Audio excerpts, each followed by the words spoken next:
हे family, तो ये है जब बारात आ जाती है उसके बाद हमारे यहाँ पर होता है दूल्हे राजा का स्वागत। तो यहाँ पर इस टाइम पर जो है मेरे मम्मी पापा हैं, साथ ही पंडित जी हैं। तो एक पंडित जी वो हैं जो दूल्हे राजा के साइड के हैं और ये हैं हमारी तरफ के। तो इस टाइम पर जो है दूल्हा जो होता है जब आ जाता है तो उसके बाद जो है स्टेज पर ही उसका जो है इस तरीके से स्वागत किया जाता है और उसे पूजा जाता है। तो हमारे यहाँ पर इसी तरीके से ये जो है रिचुअल्स किए जाते हैं। तो यहाँ पर मेरे मम्मी पापा हैं जो ये आरती कर रहे हैं। उसके बाद जो है थोड़ी देर तक मतलब 1 से 2 घंटे ये पूजा चलती है, उसके बाद ही आगे का प्रोसेस होता है। यहाँ पर इस तरीके से जो है दूल्हे राजा का स्वागत किया जाता है और उसके बाद ही जो है दुल्हन की एंट्री होती है। तो यहाँ पर ये देखिए आरती की जा रही है और जो जितने भी बाराती होते हैं सबका स्वागत इसी तरीके से किया जाता है। थोड़ी देर बाद ही मेरी एंट्री हो गई थी। हालांकि मैं तैयार तो पहले ही हो गई थी, लेकिन फिर मैं एक रूम में बैठी थी कि अब मुझे बुलाएंगे तब मुझे बुलाएंगे, क्योंकि लोकल बारात थोड़ी लेट आई। तो उसके बाद जो है घर मतलब रिबन कटाते हैं और उसके बाद थोड़ी देर बाद जो है पूजा करते हैं और उसके बाद ही थोड़ी देर बाद ही दुल्हन की एंट्री की जाती है। तो मैंने करीबन 9 से 10 बजे करीबन ही एंट्री करी होगी।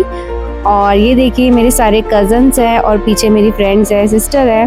तो यहाँ पर देखिए तो दुल्हन में ये होता है कि सबसे पहले तो काफ़ी नर्वसनेस होती है, क्योंकि अब एक तरीके से कैमरे इतने सारे सामने लगे होते हैं और ऊपर से ड्रोन भी था। तो होता है ना, कभी ये पोज दो वो पोज दो, जो मतलब इतना सा एरिया कवर करने में हमें पूरा 1 से आधा घंटा लग जाता है, क्योंकि इतनी धीरे धीरे चलाते हैं ना कि मतलब इतनी हंसी आती है कि सब लोग मुझे ही देख रहे हैं। एक तरीके से सेंटर ऑफ अट्रैक्शन तो दुल्हन ही होती है ना, जो भी आता है सब देखते हुए जाते हैं। तो काफ़ी नर्वसनेस होती है कि अब मतलब मैं कैसी लग रही हूँ कैसी नहीं लग रही। हालांकि मैंने मेकअप जो है अपने हिसाब से ही किया था, मैंने ज़्यादा जो है ओवर मेकअप नहीं कराया था, अपने हिसाब से लाइट मेकअप लिया था।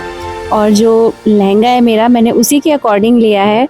तो आपको मेरा लुक कैसा लग रहा है? तो कैमरामैन थोड़ी थोड़ी देर बाद ही मेरे फेस पर जो है लाइट मार रहे थे और फोकस कर रहे थे। तो मुझे काफ़ी हंसी भी आ रही थी और काफ़ी मतलब ना थोड़ा अजीब सा भी लग रहा था कि मतलब इतनी देर हो चुकी है और मैं इतने पोज दे रही हूँ।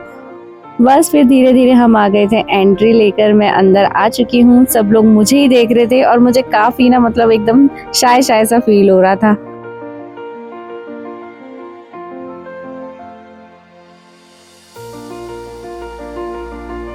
उसके बाद हम आ चुके हैं अंदर।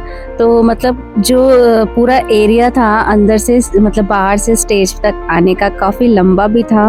और ऊपर से जो कैमरामैन है वो एकदम थोड़ा थोड़ा कर करके बुला रहे थे कि अब धीरे धीरे आओ, अब कोई ये एंगल दो वो एंगल दो।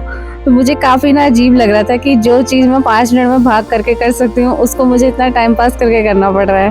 और ऊपर से जो मैंने अपना लहंगा लिया था ना, मैं क्या ही बताऊँ, इतना भारी था कि आगे से तो मैं यही अपने पे गौर करूँगी कि कभी भी लहंगा खरीदूँ तो ज़्यादा भारी ना खरीदूँ। जो लहंगा था काफ़ी मतलब इसका वेट था, जिससे मैं ना हिला भी नहीं पा रही थी इसको ना। मतलब कैमरामैन मुझे बोल रहे थे कि आप घूमो, घूम करके एक शॉट दो, लेकिन मुझे काफ़ी दिक्कत हो रही थी क्योंकि काफ़ी हैवी लहंगा था मेरा। तो मेरा था जोधपुरी लहंगा, तो उसी टाइप में ही था जैसे रानी महारानी का लहंगा होता है। लेकिन इतना वेट था ना, इतना वेट था कि मतलब मुझे दिक्कत हो रही थी बहुत ही ज़्यादा। इसलिए मैंने ज्वेलरी भी ना ज़्यादा वेट वाली नहीं ली थी, लाइट ही ली थी, क्योंकि लहंगा ऑलरेडी मेरा वेट वाला था। तो अब मैं ज्वेलरी भी हाई वेटेड लेती तो फिर हो ही जाता काम। तो ये देखिए कुछ कुछ मैंने बड़ी मुश्किल से जो है ना लहंगे को अपना संभाला है, मतलब बहुत ही ज़्यादा दिक्कत हो रही थी मुझे।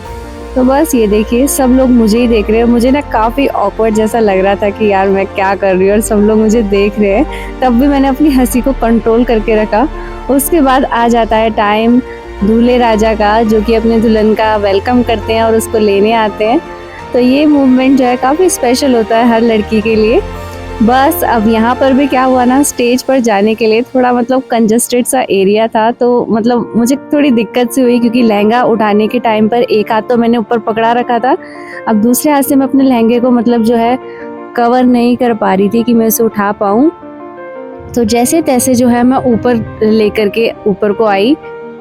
और बस फिर जैसे ही मैं ऊपर आई ना, तो ऐसा लगा कि मानो कौन सी जंग मैंने जीत ली हो, क्योंकि बस अब तो मैं ऊपर आ चुकी हूँ। तो अब तो मुझे हिलना डुलना तो बिल्कुल नहीं है, बस अब एक ही जगह पर बैठे रहना है, क्योंकि हिलने डुलने में काफ़ी दिक्कत हो रही थी।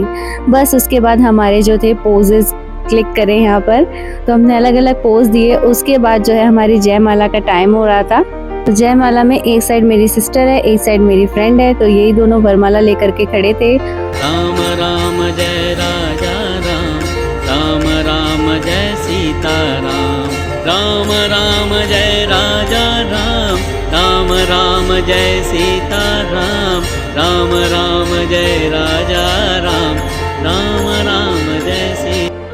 वरमाला हमारी हो चुकी है और उसके बाद जो है कैमरामैन ने बोला था कि आप ड्रोन को करिए बाय बाय, तो हम सब उसी को ही कर रहे थे और बस सब लोग ड्रोन को देख देख कर ही हंस रहे थे कि क्या मतलब एक तरीके से अलग ही ये भी है, कैमरामैन अलग है, ड्रोन अलग है, सबको अलग अलग शॉट देने हैं। बस कुछ लोग हमको देख रहे थे, कुछ लोग आपस में देख रहे थे, तो यही चलता है बस। नेक्स्ट पार्ट में नेक्स्ट व्लॉग।